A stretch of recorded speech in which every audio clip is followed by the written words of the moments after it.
Happy anniversary baby. Thank you. আমার গিফটটা দাও। হ্যাঁ দিচ্ছি, এই নাও।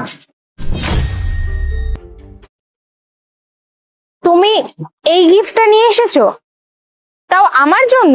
হ্যাঁ বেবি, কিন্তু কেন, কি হয়েছে?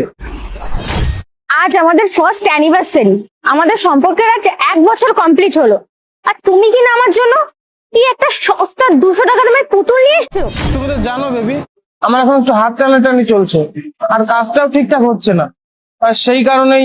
কিন্তু বেবি তুমি চিন্তা করো না, আমি নেক্সট বার অনেক ভালো গিফট নিয়ে আসবো, পাক্কা, প্রমিস। সিরিয়াসলি অনি, আমি কি কোনো স্কুলে পড়ার বাচ্চা যে একটা পুতুল দেখে খুশি হয়ে যাব? Seriously? Please, as you know, আমার এখন একটু হাত টানাটানি চলছে, আর একটা প্রবলেমও চলছে, তাই জন্যই আমি তোমার জন্য এই গিফটটা নিয়ে এসেছি। হ্যাঁ আমি জানি এটা একটা ছোট্ট সামান্য সস্তা গিফট, কিন্তু হ্যাঁ আমি তোমাকে কথা দিচ্ছি, আমি নেক্সট বার তোমার জন্য দামি একটা এক্সপেন্সিভ গিফট নিয়ে আসবো, আর যেটা দেখে তোমার অনেক পছন্দ হবে, তুমি অনেক খুশিও হবে। তুমি আজকে আমাকে নতুন নতুন বাহানা দিচ্ছ? আরে তোমার জন্য আমি 3 ঘন্টা ধরে রেডি হয়েছি। এই যে আমার হেয়ার কালার দেখছো, এটা 20,000 টাকা লেগেছে করতে। আর এই যে আমি দেখো তোমার পছন্দের ব্ল্যাক কালারের টপ পরে এসেছি, এটার দাম জানো? ছাড়ো এসব।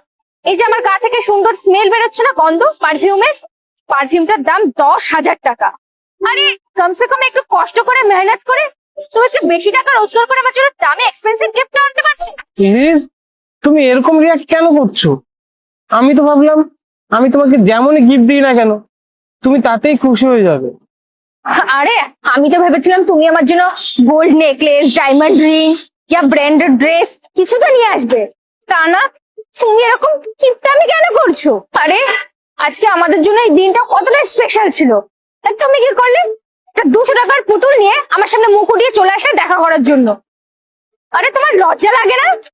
Please, I am sorry. কি করবো তোমার সরি? আমার পুরো মুডটাই আজকে নষ্ট করে দিলে তুমি। আমার কপাল খারাপ যে আমি তোমার মতো একটা ছেলের সাথে সম্পর্কে এসেছিলাম। এত ভালো ভালো ছেলে থাকতে তোমার মতো একটা ভিখারি ছোট লোকের সাথে কে না আমার সাথে দেখা করতে এসছে, তারপরে 2 টাকার একটা পুতুল নিয়ে। কি ব্যাপার, পুতুলটা এরকম খোলা কেন?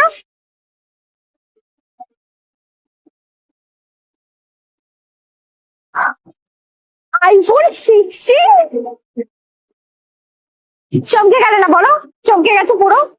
আমি তো জানতামই যে তুমি আমাকে আইফোন 16ই দেবে গিফট। আরে আমি তো তোমার সাথে জাস্ট মজা করছিলাম, মজা। এই যে তুমি যেমন আমার সাথে মজা করলে, মানে প্র্যাঙ্ক, আমি জানতাম তুমি আমার সাথে মজা করছো।